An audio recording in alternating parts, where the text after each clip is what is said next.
अब जना कि बहुत बढ़िया। पीछू लगला पोस्टर पर भी व्यक्त है।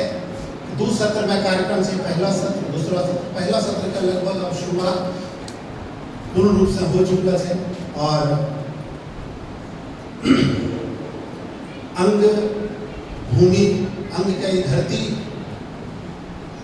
का साहित्यिक चेतना का जगावे वाला है अवसर।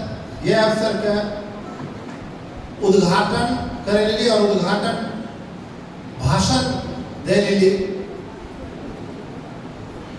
पूर्व अंगिका अकादमी के अध्यक्ष और विद्वान मनीषी विचारक डॉक्टर लखनलाल सिंह आरोही सर से आग्रह करे कि उन्हीं आइए और अपना वक्तव्य दिए। एक बार जोरदार ताली से स्वागत करें।